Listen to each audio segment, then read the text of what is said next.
Overheard my wife taking full credit for all the chores I do, and now she's angry when I asked her for some acknowledgement. My wife, 41F, and I, 42 male, have been married for 15 years.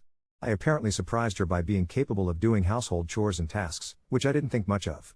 My mom always asked me to help out with chores when I was a kid, so I didn't think it was beneath me or anything. I do think I inherited her need to clean excessively, like it's so bad that I can't eat until a mess is dealt with. My mom is an amazing cook, my aunt was a literal chef at a fancy hotel, and my dad loved having barbecues. It was pretty natural to learn from them and pick up a thing or two. The only thing I didn't pick up was how to make a decent cup of tea or coffee. I'm genuinely awful at it.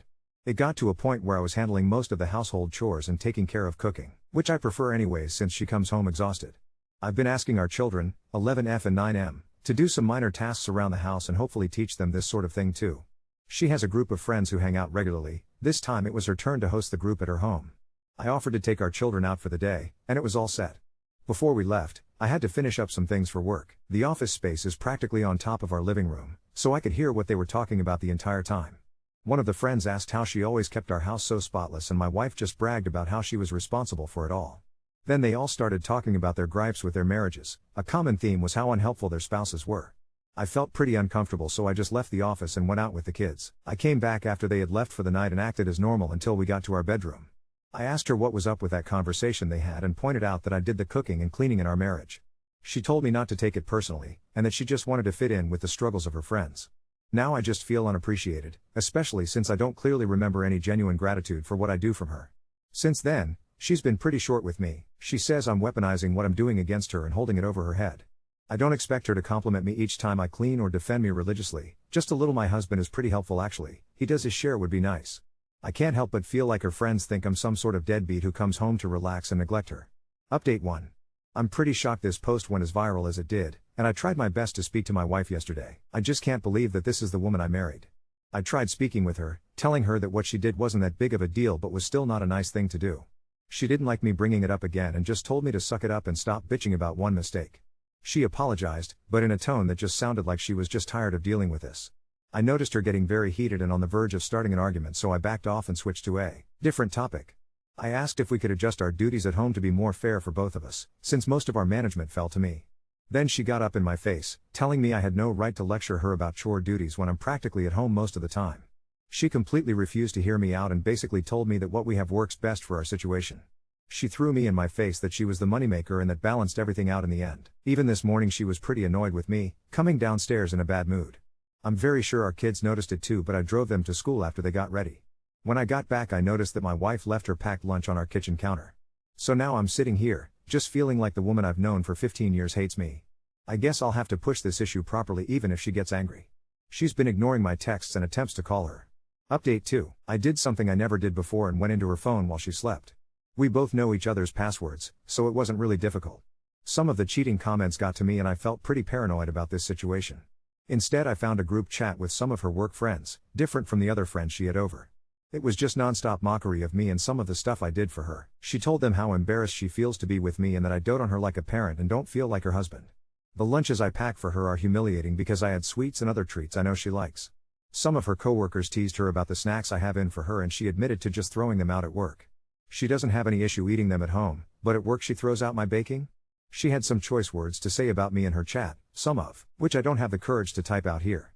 One of her meme pictures was of me on my knees scrubbing a bathroom tile, edited to have some sort of dress on like I was some sort of housewife from the 1960s or something. I just closed her phone and left the bedroom. I confronted her about the chat in the morning and the contents of it, which got her panicking. I focused on our kids this morning and left her to her own devices. It's not like she would have appreciated a kid's lunch anyways. Now she's texting me like crazy at the office, but I think I lost all respect for her and what she's become. Not only does she find me overbearing and embarrassing as a husband, but then I find out she mocks me to her friends and exposes some sensitive relationship issues to her group chat. This will probably be the last update, since I don't think she can come back from this. We just celebrated our 15th anniversary last month too. I feel like a loser now after seeing what my wife actually thinks of me. Update 3.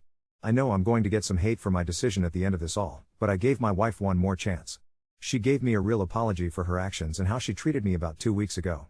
In her own words, she let her friends' comments at work and her best friends affect her too much. My wife wanted to feel included in the groups by playing both sides, one that has a useless husband and one that has a clingy husband. She's not using them as an excuse and did take full responsibility for how poorly she treated me, which is A+. She suggested some sort of marriage counseling for us and insisted on doing the planning herself to show me she's dead serious on wanting to make this work. She's copied me in her communications with a counselor, but it'll still be a while before our first appointment. She stepped up in the home too, doing more tasks without me asking. The compliments I used to get have also made a return, so I do feel a little more appreciated. My wife promised me that she wouldn't lie to her friend group anymore and give me the credit I deserve. The work friends I don't know about, their opinions on me will forever be as they are even though she talked to them. Part of this feels disingenuous, since it took us getting into a bad spot for this to happen. Maybe it's just resentment talking. I just hope this works out for our sake and the kids. Update 4. At first it was extremely awkward having to talk about our problems to someone outside our marriage. A bit silly considering I'm here doing it on Reddit, but in person with zero anonymity is something else. I won't say everything that we discussed, but my wife ended up sharing her thought processes on how things escalated this far. Years of her having me do most of the things in our home had left her complacent, so she took me for granted. Our marriage counselor suggested that both of us find some individual therapy, her for her tendency to try and fit in everywhere. Mine for trying to take on everything without wanting to ask for any help. We both like our counselor, so we'll be visiting her again for another appointment. That's something we're still working on, but for now we've been taking things a bit more evenly in regards to everything in our relationship. Chores are split at around 70-30 and we're planning a cooking schedule that's fair for both of us. What I'm really happy about is her taking the initiative with our dates again. Now it doesn't feel like a one-sided effort. I can't wait for her to be the one leading the romance. She's also set the record straight with her group of friends, so I'm not a useless husband to them. That was also pretty awkward, but no one reacted in a dramatic way. The only issues are her work friends. She's on the lookout for a better job. Not for pay, but just looking for a less unhealthy work environment. Update 5. We had another session with our counselor and she gave us something that sounded simple and ended up being way harder than I expected. For a full week, we weren't allowed to rescue each other. If the dishwasher wasn't run by whoever said they'd run it, it stayed full. If the laundry wasn't moved to the dryer when the buzzer went, it stayed wet. If someone forgot a lunch, we were supposed to let it happen. The idea was to stop the quiet control that both of us were using to keep the house moving. Day 1, I stood in the kitchen staring at a sink full of plates after dinner like it was a crime scene. She had dinner cleanup on her day and she was upstairs doing baths.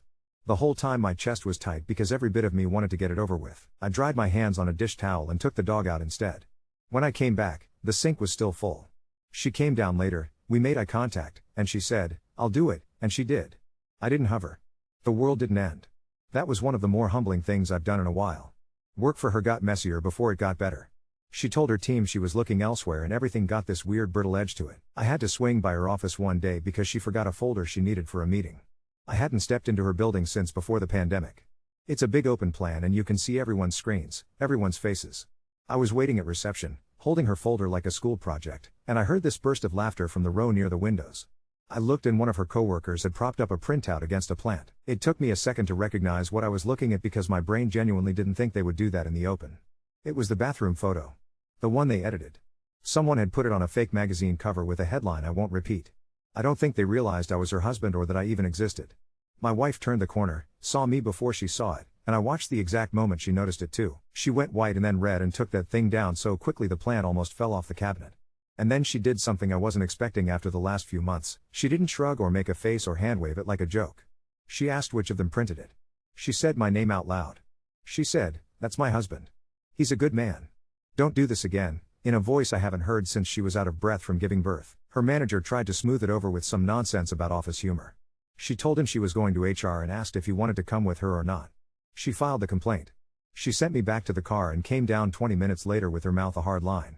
We drove to a diner because my hands were shaking. She slid into the booth and apologized to me again, like she meant it, in the middle of a Tuesday with fluorescent lights humming. It wasn't dramatic, just tired and firm. She called the counselor's office from the parking lot and moved our next appointment up. HR opened an investigation. The person who printed it got a formal warning and had to take some training. I didn't feel triumphant. It just made my stomach drop, thinking about how long she'd been waiting through that. She sent a resignation email the next day, something she had drafted and redrafted since we first talked about her finding a different job. She had a second interview with a smaller firm by the end of that week. They do contract work in a field she actually cares about, and the office manager joked about being jealous that someone at home bakes when she mentioned my cakes in the get-to-know-you chat. It wasn't a dig. It felt like the exact opposite. They offered her the job 2 days later. The pay is a small cut, but it's still good, and the relief on her face when she signed the paperwork was worth the last few sleepless nights. At home, letting go of things I've held on to for years has been a weird mix of freeing and itchy. My therapist is helping me with the itchy. He thinks my can't eat until the counter is wiped thing might be my anxiety wearing a neat little uniform. He gave me a dumb exercise where I had to leave one coffee mug unwashed on the counter for 24 hours. I couldn't put it in the sink or refill it to make it useful. It had to just sit there, evidence of an unfinished thing. I set the mug down and walked away and felt it like a siren in the other room. I ended up reading on the back step just to be in a different space. When I came back in, our daughter had put a little sticky note on the mug that said "Leave me alone, per doctor." It made me laugh, and I realized I hadn't died from it. The next night, she wrote, "Mug's feelings are valid." The note is still on our fridge. The kids are more aware than I wanted to admit. Our son had a meltdown over packed lunches because he didn't want anything in the baby foods aisle anymore. He's 9 and suddenly too cool for dinosaur-shaped gummies. Our daughter, who has always loved when I pack her strawberries in those silicone cups, shrugged and said she didn't care if people thought it was babyish. But then at her friend's birthday, one of the other girls, who is a kid I've known since kindergarten, made a joke when she saw me drop off a tray of brownies I baked. Something about "there's the housewife." She laughed when she said it, the way kids copy something they heard at home without understanding the weight of it. I watched my daughter stiffen and step in front of me like a little bodyguard. "He's a good cook," she told her friend. "You should be so lucky." It was a small thing. It felt huge in my chest. Later in the car, she admitted she hated when people at school made those jokes. She asked if her mom still said that stuff at work. I told her no, because it was true, and because I wanted it to be the truth in our house going forward. I told her we're all learning how to be better to each other. She said okay and asked if we could get slushies. We got slushies. My wife has started leaving me little notes too, which is new for us. Nothing over the top. A "thank you for the pasta last night, it was perfect" on the fridge one morning. "I'll grab the laundry today" on my computer screen. Last weekend, she woke me up early on Saturday with coffee and what looked like a ransom note because she tried to make it fancy by cutting out magazine letters. It said, "I planned something." She drove us to a farmer's market in a town I hadn't been to since we were dating. The kids fed goats and she picked out weird peppers I'd never cooked with before, and we bought a loaf of bread so good I actually groaned. We used to do things like that, and then somewhere along the last few years, we stopped. Getting that piece back felt like finding someone's earring in a couch cushion after you've already vacuumed. We had a slip. It wasn't our biggest fight, not even close, but it was normal enough that it felt like a test we could pass. We were at her cousin's place for a barbecue and her cousin was joking about her husband never cooking and asked me for my secret for getting into the kitchen. My wife said, "He's always been like this," which was fine, and then she started to say something else and stopped. It was about to be the throwaway line, the self-deprecating dig she used to make to get a laugh. She actually put her fingers to her mouth like a zipper and shook her head. She said instead, "I used to say something dumb here, but I'm not doing that anymore," and she took my hand. Her cousin blinked, then nodded like it made sense. It was 10 seconds of nothing and it fixed something in me a little. We revisited our boundaries about phones. It came up in therapy and it wasn't comfortable. She said she still thinks about the time I went through her messages, and I said I think about it too. We promised we would come to each other before we go to a screen. We deleted old chats we wouldn't want the other to read and agreed we won't make the other person the punchline in rooms they're not in. She left the work group chat the same day she quit. The friend group she hangs out with at home knows the full story now. Not the gory details, just that she treated me poorly and we're fixing it. One of them pulled me aside at a kid's soccer game and said she was sorry for how they all talked that night. I said, "Thanks," and left it there. I don't need to be anyone's morality tale. I just want to be an okay dad and a decent husband and figure out how to make a cup of coffee that doesn't taste like sad water. We had a week where I had to travel for work for the first time in a long time. It was only 3 nights, but it felt like a test of everything we've been restructuring. She did school pickups and packed lunches and wrestled with the antique printer and texted me a picture of the dishwasher running with a look at me embracing technology. When I got home, there were dishes in the sink. There was laundry on a chair, the kids were alive and doing homework, and she was on the floor with our son trying to build a Lego set that doesn't make sense unless you have an engineering degree. The mess didn't bother her and it didn't swallow me. We ate takeout and put the laundry away together before bed. It was a small, good night. I'm not naive about this being a clean line forward. There are still days where I find myself scrubbing something at 9 at night because I can't sit still. There are days where she's quiet in that old way that scares me. We keep appointments with our counselor like they're work meetings. We're slowly building a cooking schedule that isn't just me showing off and her burning out. She's handled breakfast this whole week and I haven't ended up in the kitchen helping. I made a stew on Sunday that she claimed was the best thing I've made in months, and she might have been making fun of me because she says that about everything with cumin, but I'll take it. We promised the kids a camping trip before the weather turns and the 4 of us took the tent out in the yard to make sure it still had all its poles. It didn't. We had to improvise with a broom handle and an old hockey stick. Our daughter laughed so hard she cried. The dog looked at us like we were the dumbest people on the block. We're going to try for a proper campsite anyway. I'm going to make pancakes on a camp stove and probably burn the first batch. She said she'll make the coffee in the percolator because mine still tastes like I filtered it through a car tire. I'll handle the cleanup. She'll handle the marshmallows. The kids will go to bed too late and we'll all wake up smelling like smoke. I'll probably bring a dish towel I can't bear to leave at home. She'll probably roll her eyes when I pull it out. When we came back inside after wrestling the tent, she leaned in the doorway and said, "I'm proud of us, you know." I said, "Me too," and meant it. Update 6. We went camping and of course the sky decided to test us. The day we picked had been a string of little checkmarks, everyone's bags packed, no one crying over socks, a tent with most of its poles, and then about 20 minutes after we wrestled the hockey stick into place like some kind of pioneer failure badge, it started to rain, the very specific, annoying kind of rain that isn't dramatic enough to justify leaving but is steady enough to eat at you. I kept waiting for it to pass. It didn't. We had one of those little percolators that look like props and she said she had the coffee, not to fuss. Our son tried to invent a ghost story but forgot halfway through and added a dragon from a different story, and our daughter was reading by headlamp under a hood like she was illicitly distributing literature. The dog decided every stick within a 20-foot radius was his. I burned the first pancake like we promised I would, and then I burned the second out of stubbornness. She made the coffee and handed me a tin mug and said, "It'll be okay if it's bad." The point is the ritual, which is something our counselor could have said on a couch but hits different when you're sitting on a damp cooler in a plastic chair that squeaks when you move. It wasn't bad. It wasn't good, but it wasn't bad. I don't know if it was the percolator or the rain or that the mugs were secretly covered in camping magic. The kids cheered at the idea of getting to eat a black pancake and then asked if that meant they got extra marshmallows later as compensation.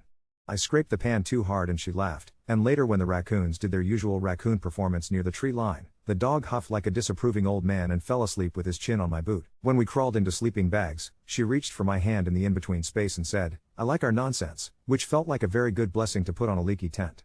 The next morning the rain had that clean smell and everything felt like it had been wiped down by an industrial-sized paper towel. The pancakes were possible instead of theatrical. She did the second pot of coffee and when she passed it to me she said, "You could learn this," and I wanted to say something defensive about how my talent can't go in 10 directions at once, but the truth is I haven't tried hard at coffee. It's like I kept a little door marked incompetent open because it felt safer to have a place where I was bad at something utilitarian on purpose. It's dumb. I know. I wrote beans on our grocery list like a person preparing for a quiz. Her new job started the following Monday. She was nervous and excited in that middle school way that she hates anyone seeing. She kept changing earrings. The office is in one of those buildings where everything smells faintly like new carpet and there are plants someone actively cares about. Her manager met her at the door and introduced her to everyone like she was a person with a name and not just a role.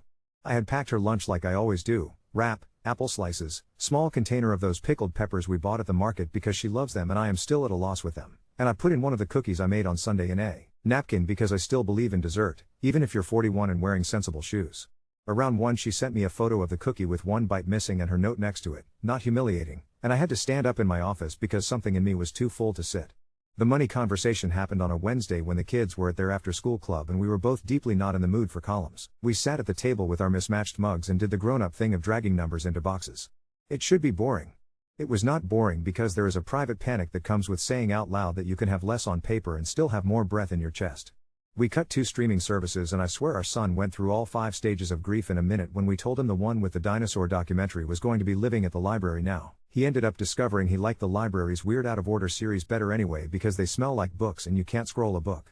We put a little jar on the counter that I hated because jars on counters are just commitments to future dust, but that we agreed would be the small fun jar, and when there's a 5 in there we do something dumb and cheap, like the good gas station slushies or a bag of those chips with ridges you can dip. It made me feel 17 in a way that wasn't condescending. Her manager, the new one, asked her on day 3 if she wanted to help plan the team's volunteer day, and she texted me, "He said I make things feel calm," which made me want to find that man and buy him a plant. She came home with stories about people who eat lunch together and like their dogs and no one taped anything to a fern. She brought me a brochure about their benefits and we forgot it on the counter and our daughter doodled a little goat on it with the caption "Employee of the Month." I put it on the fridge because the goat is wearing a tie. Therapy homework shifted from rescue days to something infinitely sneakier. Our counselor had us narrate our invisible work out loud for an evening without commentary or eye-rolling. The rule was you had to say what you were doing as you were doing it, in the same tone you'd use to read a grocery list. I am checking the calendar for picture day and moving the Wednesday meeting so I can do pickup. I am scrubbing the stovetop because if I go to bed with it like this I will dream about it. I am emailing the teacher to ask if props are allowed for the poem assignment. We sounded unhinged. We also sounded like people who do 1,000 tiny decisions that you don't realize you do until you describe them. It made me stop reaching for her tasks because hearing her list the moving parts like that was humbling in the way that makes you carefully set your pride down next to the salt and not touch it. She teared up once when she said, "I am hanging the wet backpacks over the chairs so they don't mildew," and I stood up and pretended to go find the dog, but really I had also gotten the same sting behind my eyes and needed to reset. We went to bed feeling like we had done something ridiculous and heavy at once. In the morning, without making it a thing, she put the kids' library books in her bag without asking me where they were because she had seen where I keep the slips now. We got a visit from my mom after she finished a weekend with her sister making pierogi, which she swears is fun and I swear sounds like a CrossFit class. She came with a cooler and that mission face she gets where she's going to love you by putting a meal on your stove faster than you can blink. She saw the dish towel I keep grabbing out of habit like it's my rosary and said, "You, sit," in that mom voice that makes you immediately consider your posture. She put her hand on my cheek with flour still on it and said, "You were always like this. The crumbs can wait until after you've laughed." She baked with our daughter and our son played sous chef until he got bored and decided to be the official taster, which is a role invented by hungry 9-year-olds since time began. My mom made coffee on my machine with a quiet confidence that made me suspicious and annoyed and also ready to be taught. She does this thing where she smells the grounds and taps the filter like she's waking up a sleepy orchestra. It was better. Not perfect, but better. She said, "You measure like you cook. Coffee is not forgiving. You must be boring for it." I ordered a little scale that evening, the kind that makes you feel like you're either very serious about your beans or about to start selling jewelry online. It came the next day and the kids used it to weigh Lego pieces before I could even open the bag. There was a school thing, too. Our daughter's class did a family skills day, which sounded like one of those assignments invented to make parents who work late feel guilty. She asked me if I would come and do something kitchen, and I said yes before the part of me that worries about being the joke could say anything. I made a pan of my dad's chicken skewers on sheet pans because there's no safe way to bring a grill into a 4th grade classroom. I had to write little ingredient cards because of allergies and because I love a label, apparently. I walked in with my foil-covered trays and the teacher, who is younger than me and has that calm you only get from teaching 30 small people for a living, said, "We've been excited about the chicken day," and I waited for the part where someone said housewife like it was a punchline. No one did. There was one kid who asked me if I had a job and I said, "Yes, and also this," and they nodded in that absorbing way kids have and took a second skewer. My wife stood in the back with a camera like a stage mom, and when I looked up after the second tray, she had her hand over her mouth and her eyes wet in a way that made me look away before I did the same in front of a poster about fractions. On the way out, one of the moms I only sort of recognized from pickup said, "You're the cook," and I said, "One of them," and she said, "Lucky house," and that was it. I didn't feel punched. I felt like someone had said my name right. The old world tried to bleed into the new one once. An ex-coworker of hers sent a long text that lit her phone up on the counter while she was in the shower, something about, "Remember when we had fun," and a meme I couldn't see but did not want to see. It buzzed, and I saw the name, and I turned the screen over. It sounds small. It felt like holding an old door closed with your palm. When she came downstairs, I handed her the phone without commentary. She looked at the name and made a face and said, "I'm going to block them, okay?" And I said okay, and she did right there at the table like she was swatting a fly that used to be a dragon. We did have a fight. That feels important to say out loud because otherwise it reads like a montage and it's not. It was over nothing and something, like most real fights are. I was chopping onions too loud for her headache and she said, "Everything is so loud, and I heard you are so loud," and I put the knife down harder than I should have. She said, "Don't weaponize the onions," which would be funny if I wasn't suddenly so angry that my ears were hot. We said some sharp things. She went to the bedroom first and I stood in the kitchen with my hands on the counter like it was a ship and I was the captain and we were going to both die at sea. I cleaned 1 square foot of counter with surgical precision and then stopped because I could hear our counselor in my head asking who I was cleaning at. I made her tea badly and brought it in and apologized first without a caveat, which is harder than you think when you feel like you are right. She apologized back without a caveat, and we lay on the bed with our feet touching but our faces apart and talked about how hard it is to deprogram the reflex to perform your pain. We ate the onions later, slightly too raw, over rice. It wasn't a big fight. It was a real one. She hosted her friend group again for the first time since our house's original debut as Spotless Mystery. I took the kids out like last time because that has become the gentle way to give the house to someone for a night. Before we left, she stood by the door and said, "I'm proud of the way we do this now. I'm going to say that out loud." I said, "I don't need a speech," and she said, "It's not a speech.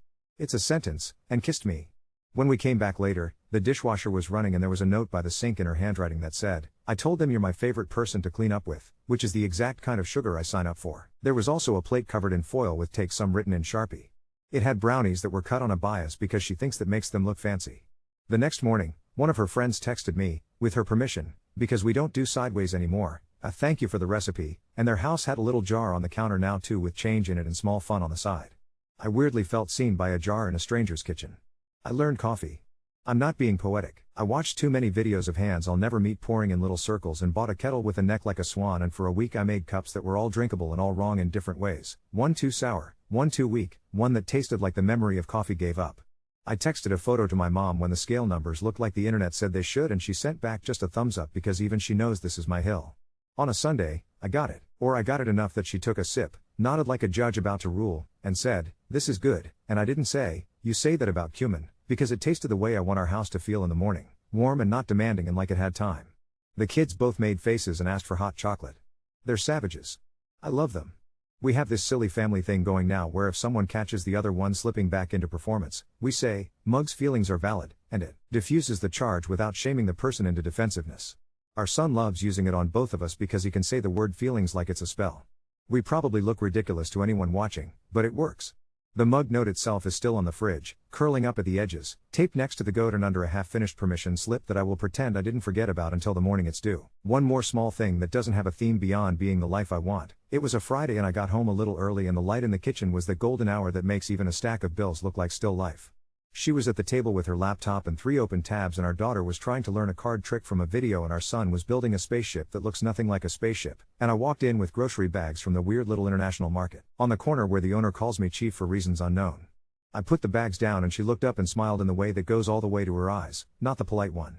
I said, I got the good bread, and she said, I am not cooking tonight, and I said, I know. And we had soft cheese and roasted peppers on slices so fresh they squeaked and grapes that somehow still tasted like summer. We ate standing up at the counter with our elbows touching and she bumped my shoulder and said, do you remember when we forgot how to do this? And I said, yes, and then, no. We are still us. We still mess up. The campsite broom handle bent in the night and the tent sagged like a defeated souffle and our son thinks anything with a dip is dinner and our daughter will defend me with a ferocity that scares me a little in all the right ways. There are dishes in the sink more often than not. There is a plan for the dishes more often than there was. We keep going to counseling and making tea and occasionally standing in the kitchen at odd hours like teenagers who snuck back in through the door because it's ours and we get to decide what it looks like now. She leaned in the doorway again last night, like a callback but unforced, and said, I don't want to be that person again, and I said, me neither, and I handed her a cup that didn't taste like sad water, and we stood there, while the dishwasher hummed, listening to the dog snore and our son talk in his sleep about a dragon that turned into a teacher halfway through. It's not dramatic. It shouldn't be. It feels like when you find an extra potato at the bottom of the sack when you thought you were out and realize dinner's still possible. That's where we are. That's what's new.